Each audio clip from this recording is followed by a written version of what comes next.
Hey, this is Lamar. Thanks for listening to another perspicacious episode of Talking Lamar. This time, I'm talking about things outside that can kill you or make you wish you were dead. Perspicacious? I love Perspicacious, yes. perspicacious. I'm What are you loving talking that. about? What are you talking about? Sorry, I forgot what I was talking about. What are you talking about? I am talking to you. That's just what I was talking about. It's Talking Lamar. You know, there's a lot of things outside that can actually kill you. And some of them, most of these I haven't heard of. The first one I'm going to start off with is the hooded patooey. This is one of the very few poisonous birds, and it lives in Papua New Guinea. It becomes toxic by eating the same type of beetle over and over, the corazine beetle. And this is the same beetle that makes the dart frog poisonous. So there's some stuff in the beetle that does it. And the skin and the feathers of the patooey contain this neurotoxin that can cause numbness and tingling if you just touch it. The primary evolutionary function of the poison is that it deters lice and ticks, and it probably helps their offspring survive. The females rub the poison from their feathers onto their eggs when they sit on them. And snakes have been seen eating the eggs and then vomiting them back up because of the poison. And if you happen to be lost in Papua New Guinea, and if you're starving, the patooey is edible. But you have to carefully remove the skin and the feathers, coat it with charcoal, and then roast it. And then you say a quick prayer before you go to sleep that you may wake up. Lamar, do you not worry that if you were lost in the highlands of New Guinea and you were able to somehow capture one of these things with your hands, that you would be both too starving and confused and freaked out to remember? I've already forgotten most of the steps. Well, I don't know how you get the skin and the feathers off because your hands are going to be numb and tingly. I mean, I don't know. Yeah. Better off. Now, here's one that I'm familiar with, but I didn't really know the venomous part, a platypus. And if you think about the large number of venomous creatures that live in Australia, this cute and clumsy platypus might seem to be very safe and really neat. Unfortunately, it isn't always. A male platypus has ankle spurs on its hind legs that are capable of delivering a sting that can cause excruciating pain and swelling in humans. Conventional painkillers won't touch it. Platypuses, however, usually do not sting humans unless they're provoked. They primarily use their venomous spurs as a defense against rival males of their species. But I had no idea because I just think they're cool looking. You know, they're like a weird thing in nature. But I love a platypus. I love a platypus. They are the freakiest combination of animals. But because of the Phineas and Ferb cartoon, yes. I would try to make friends with a platypus and immediately be murdered by one. That is an example of how cartoons have jacked up my sense of reality. Yeah. Now here's another plant, the manchineal tree. It is one of the world's most dangerous trees. It is found in coastal areas like Florida, the Caribbean, Central America, South America. It has shiny green rhododendron-like leaves, and it has bright green fruit, and it looks like a crab apple. But nothing on the tree is edible. It is actually dangerous to just stand under it, because when it rains, just a single drop containing that milky sap from the tree can roll up blisters on your skin. Eating the fruit is deadly. It causes stomach pain with bleeding, burns in the mouth and the esophagus and the gastrointestinal tract. And it actually can possibly compromise your airway.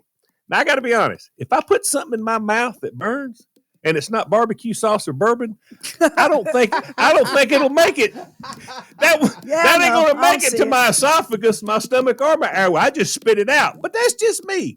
Native peoples in the Caribbean were known to poison the water supply of their enemies with the leaves, and Spanish explorer Ponce de Leon died after being struck by an arrow that was poisoned with the sap. Even if you wanted to get rid of it by burning it, The caustic smoke will damage your eyes. I imagine a lot of people died till they figured that out. Let's take a little break and I'll bring you back some more happy things. Well, we're talking about things outside that can kill you or make you wish you were dead. Now, we're going to go down in the water for this, a stonefish. Stonefish are the most venomous fish in the world. They are capable of having one sting killing a human. And unfortunately, stonefish are also masters of camouflage. They can blend in with all their surroundings on the ocean floor or in coral reefs. They're found in the Pacific and the Indian Oceans. Stonefish have spines along their dorsal fin that contain venom. Now, a sting from a stonefish requires medical attention and treatment with this anti-serum to reverse the symptoms, which may include irregular heartbeat, temporary paralysis, shock, extreme pain, and possibly death. So, Whoa. if you're scuba diving, be careful. Now, I mentioned this earlier when I was talking about the first thing, the poison dart frog. This is perhaps the most famous of the poisonous animals.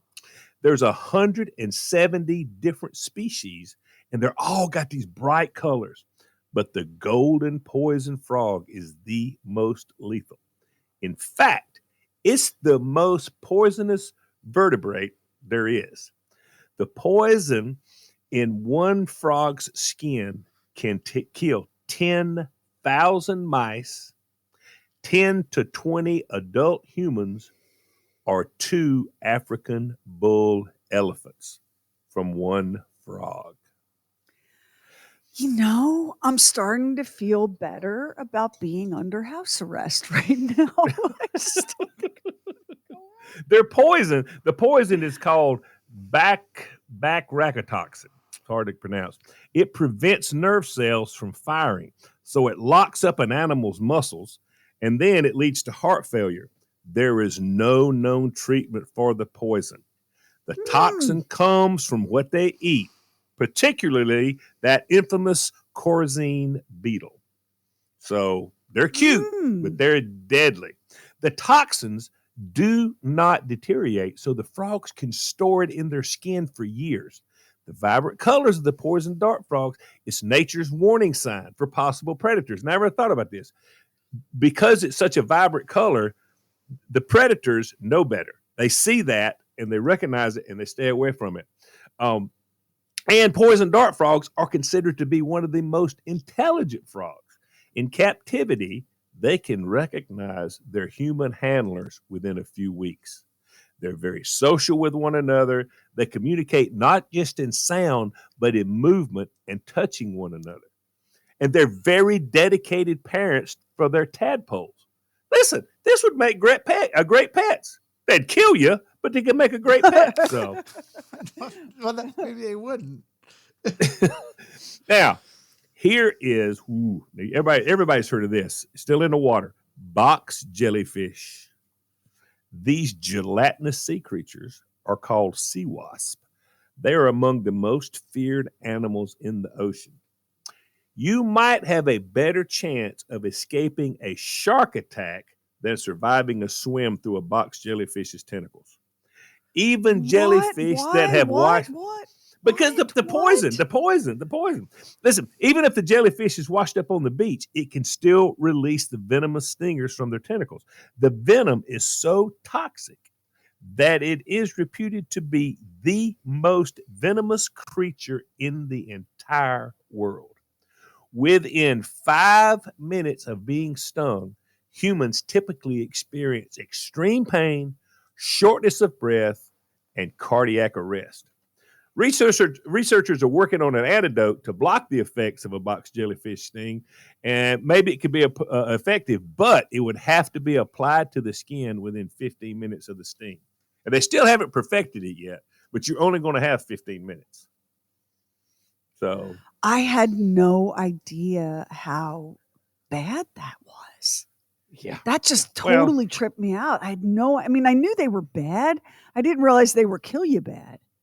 Well, there's a lot of jellyfish. Like we go down to Panama City a lot in the summertime, and a lot of times there's jellyfish out there, and if one of them hits you, it'll it'll make you cry. Make kids cry. They'll come out. You pour Clorox on it or spray it with something, whatever.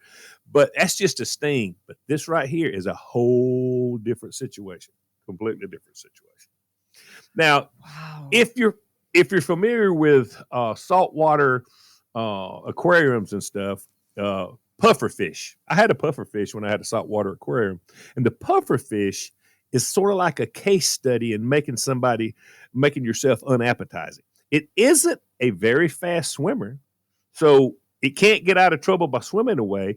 It launches Plan B, and it fills its massively inflatable stomach with either water or air. If it's out of water, it blows itself up. This creates a near perfect sphere covered with spines, and the predators have the unpleasant option of trying to swallow it, and it'll suffocate them. And even if they manage to, there's the problem of the tetrotoxin. The pufferfish stores this deadly neurotoxin mainly in its liver and its ovaries, but small amounts are held in the skin, intestines, and muscle.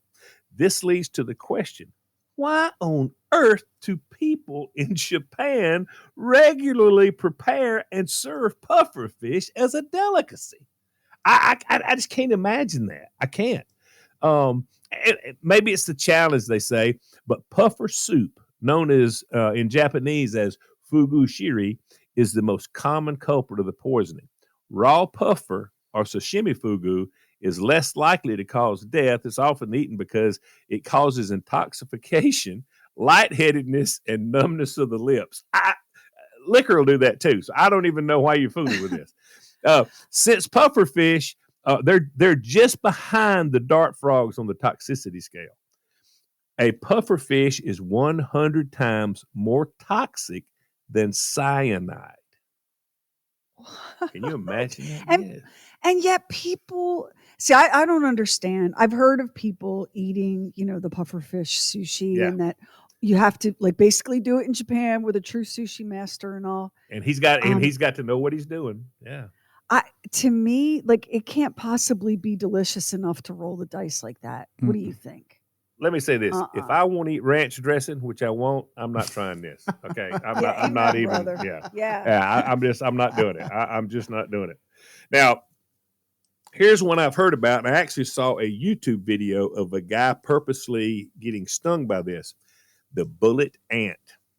This has the distinction of delivering the most painful sting in the insect world. And they keep a Smith sting pain index. This is the top of the scale. Some people believe that a bullet ant sting might be the most painful sting, absolutely, period. Etymologist Justin Smith, who created the pain index, experienced it firsthand, and he described it as pure, intense, brilliant pain. I don't like that word, brilliant pain. That's an oxymoron to me. He said it's like walking over flaming charcoal with a 3-inch nail embedded in the heel of your foot. Now, this ant is found in South America, and it's referred to as the 24-hour ant in reference to the duration of time the pain lasts after being stung, full 24 hours. Despite the excruciating pain, the stings are not fatal, and it won't cause permanent death. I watched the YouTube video when this guy, he took a oven mitt and he filled it up with bullet ants. Was his name Steve-O? No, this was supposedly an intelligent Steve-O, but he closed it up, shook it up, got him really mad, and then he stuck his hand inside the mitt. And within 12 seconds, he was down. I mean, he went down like a sack of taters. I mean, buddy, it was done. And they finally he was screaming. His hand was swole up. I mean, I know. I don't need to be on YouTube that bad. Yeah, I mean, people will do anything for clicks and likes, but God, is that? Yeah, that could have killed you, right? That much of that bullet ant venom, couldn't that? Well, take they you said out? no. They said it won't kill you, but even an oven mitt full of it won't kill you. Yeah, they don't. Yeah, they said before he did that he was ready for they said no, he was under no danger of dying, but I imagine he didn't use that hand for a few days. Okay. All right. I'm just so All right. horrified. I can't. All right. Now we're back to the plant world. Rosary pea. The scientific name, Aberus precatorius, sounds like a spell like from Harry Potter. But if you eat just one of the seeds from this plant, it's more like a deadly curse because you vomit for days, you have convulsions, you have liver failure, and then you die. This plant has many names. Some is jacaranda, rosary pea, wild licorice, jumbie bead, and crab's eye. The plant it's invasive and it grows thickly in tropical areas around the world, including Florida. And the hard-shelled seeds, they look like ladybugs. They're beautiful. If you look it up, they're beautiful seeds, but they contain aberrin toxin. It is more deadly than ricin. And they make colorful beads, and people string them into necklaces and rosaries and bracelets and anklets and all kinds of stuff like that. They're beautiful. The problem is not just for the people making them, but like children that wear them. You know how you have a tendency to chew on, like on a bracelet or something, and you're chewing on I do. one seed will kill you. Oh God. Oh God. Now, okay. I've never heard of this. The tarantula hawk wasp. The tarantula hawk wasp, they're big, and their name is derived from the habit of hunting tarantulas. So you're a badass insect if you're hunting tarantulas, okay? After stinging the tarantula, the wasp lays its eggs on the spider and then buries it. Because tarantulas are not easy prey, tarantula hawks are equipped with a powerful venom that is reputed to create one of the most painful stings in the insect world. According to the Smith Sting Pain Index, a pain scale rating or a pain scale that rated, it said that a sting by a tarantula hawk is the second most painful sting ever measured. And the good part about this one is, if it's any consolation, the pain only lasts about 5 minutes. But that's a lot of pain. Oh, okay. Where do they live again? Tell me where they live again, so I cannot go there. The waspy, the hawk, tarantulas. It doesn't. It doesn't say where they live. I think they're everywhere. Well, that's unhelpful. Now here's why I buy my mushrooms. I don't go pick them. Death cap mushrooms. The most poisonous of all known toadstools is the death cap mushroom, and it has caused some notable deaths in history. Roman Emperor Claudius in 54 AD, Holy Roman Emperor Charles VI in 1740. The amatoxins in this mushroom are highly lethal. It destroys your liver. It takes only a half of a mushroom to kill a human. And it takes days for it to happen because you have multiple organ failure, one after the other. Death caps are all the more deadly because they can be mistaken for common edible mushrooms, like the common field mushroom, the straw mushroom, a Caesar's mushroom. They all look like this. If there's an upside to eating them, it is a notorious killer, but according to people who know, and there have been a few people that have survived, they said it was absolutely delicious. One of the best mushrooms they'd ever had. But I have to ask you, okay, it's the best mushroom you've ever had. It's going to be the mushroom to end all mushrooms. It might kill you. Now, you're a man who likes food. Yeah, you're a man who likes food. Do you need to know what the best mushroom you've ever had tastes like that much to take that risk? No, I'm good. I'm good. Thank you. Thank you. Yeah, I don't get it. Now, this is a common thing around America, up in the Northeast. Moose.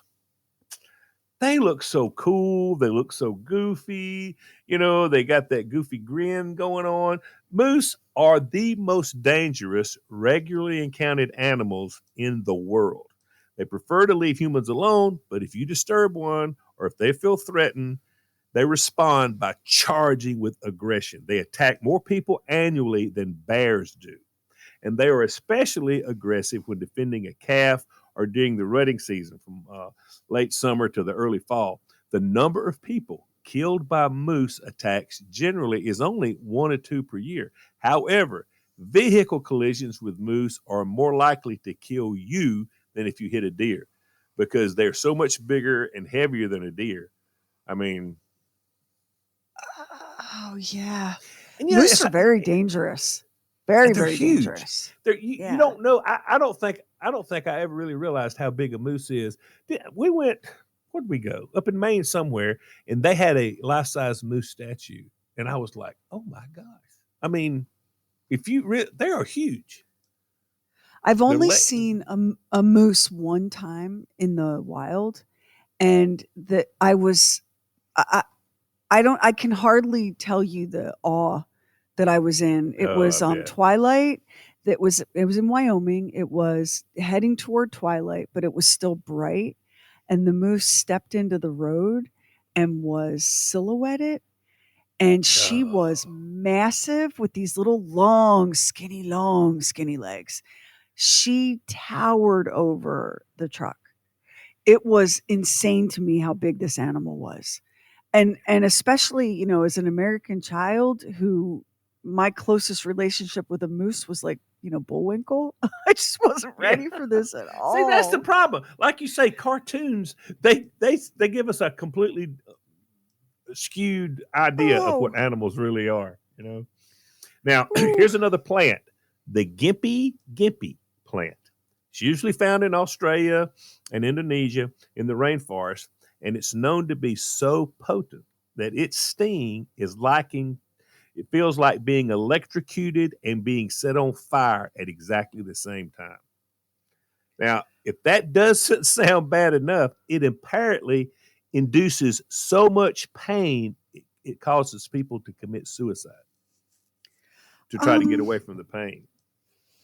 I can't. Have you ever had pain so great that you thought I'd have to die now? No. I can't even imagine what this must feel like. No. Oh my gosh. The jimpy active compound moridin is so persistent that it has been known to torture its victims for over a year. If it's stinging, it's got these little stinging hairs if you don't get them out of your skin. Even specimens that have been dried and preserved for decades can still retain their powerful sting. This is how the effects are. The first thing you'll feel is a really intense burning sensation. And I'm not talking about if you just brush up against a leaf. And this grows over the next half hour, becoming more and more painful. Shortly after this, your joints start to ache. And then you get this swelling under your armpits, which can be as painful as the original sting. And in severe cases, this can lead to shock and death. One man was purported to have shot himself to end the pain after inadvertently, get ready, using the leaves as toilet paper. Can you imagine? Can you imagine? Woo!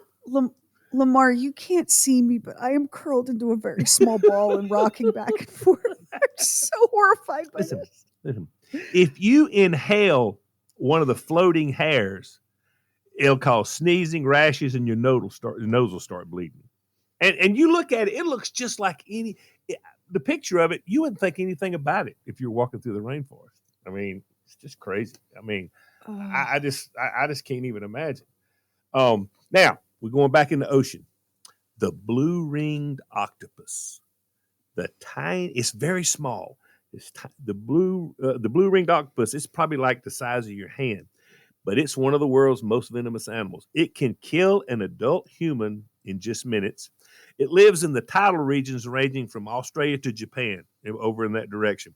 It's frequently encountered by people wading in tide pools. If you step on it or you provoke it, it bites. And the blue-ringed octopus has no antivenom. And the name comes from the bright iridescent blue rings that show up when it becomes alarmed. And if you go online and you look at pictures of it where it's excited, and all these little blue rings, it's beautiful. It's absolutely beautiful. But those rings are a warning that it is threatened and it's getting ready to attack. If a predator doesn't leave at that point, the octopus then attacks by injecting the venom that causes paralysis and then later death. The blue-ringed octopus carries enough poison to kill 26 adults in just a few minutes. Now that's bad. I'm so fascinated by octopuses. Octopi, I guess, is the right Oh, thing, because they're so intelligent and so completely alien. Um, and it wouldn't surprise me. I think they're sentient and we eat them. And so the fact that they can kill that many people that quickly just seems like self-defense. I mean, it's just I awful. I do. I read Audible books, and I was going through the list the other day, and my eye caught this book, and it had a great rating, and the book was about a octopus that was in an aquarium, and the lady that worked at the aquarium cleaning up, she formed a bond with the octopus, and it helped her solve the murder of her son 30 years ago. Now, when I read that, I thought, this is ridiculous. This is ridiculous. But I kept reading all of the reviews, and all of the reviews said, oh my gosh, it's great.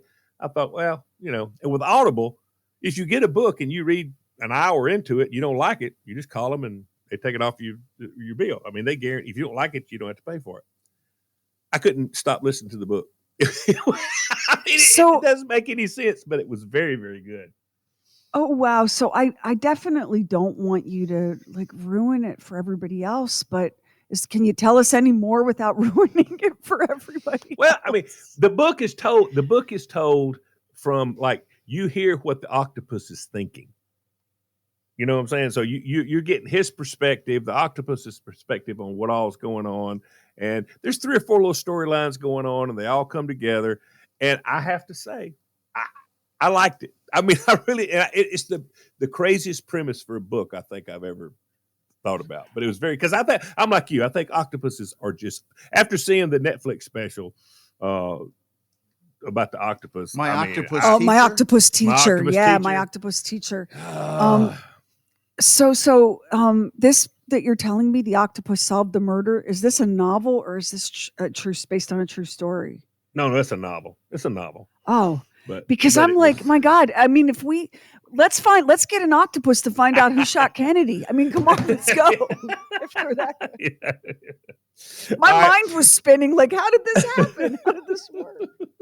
All right, we're still in the sea. We're talking about now a sea creature that has enough toxin to kill 700 people. This revered by collectors for its beautiful shell, the cone snail. It's not just pretty, but one venomous sting from this animal is enough to induce paralysis and death. I don't know if you've ever seen pictures of the cone snails. Oh, the colors, they're absolutely beautiful. And like if a diver's swimming along in the ocean, he's scuba diving or whatever, and they're in the Pacific, and he picks up one of these shells, there's a good chance he's not getting out of there, because most people, uh, if you don't get the full sting, you can recover, but there are dozens and dozens and dozens of human deaths are attributed to this, because the cone snail, it contains a pyrrolic that works really rapid, and the little stinger that stings you is so small you don't even really notice it. Uh, what they do is they sit down on the floor of the ocean, and the cone snail, when it senses some food nearby, it deploys this little sharp proboscis, and it's like a little needle from its mouth. And so fish or whatever that come by, it just pops them, and that's it. They're dead. They can't go anywhere, and then it eats them. And what makes it so deadly is the lack of the pain for a human being. You don't even know what hits you. Divers that are unfortunate enough to pick one up, they're thinking, oh, I've got these diving gloves, everything's great. The gloves do not protect you. This thing goes straight through and penetrates it, and it just goes in, it hits you, and it fills you full of toxin. And they have more than one of them, the most deadliest, the Conus gyrogavus. It has more than 100 toxins in its, and it's only 6 inches long. And they call it the cigarette snail because if you're stung by one, you'll only have enough time left to smoke a cigarette before you die. Oh, what a terrible way to go. Especially So if you're a non-smoker. I mean, what do you got? So evidently, you don't have to go to Australia to see all the most dangerous things. They're full of dangerous things, but they're all over the world. And it's really amazing what nature has put out there. I mean, it's crazy. It's crazy. It is amazing, and it's a powerful reminder to go ahead and stay in because there's some extra good stuff on Netflix right now. Yeah. Well, and you'll survive it. Oh my God, Lamar. Oh. We've reached the end of this episode. I hope this information will help you enjoy being outside and in the water safely, or maybe it keeps you inside to the house and you're living off a DoorDash. Either way, I hope you come back for the next episode. Please do, because I hate a quitter. See ya.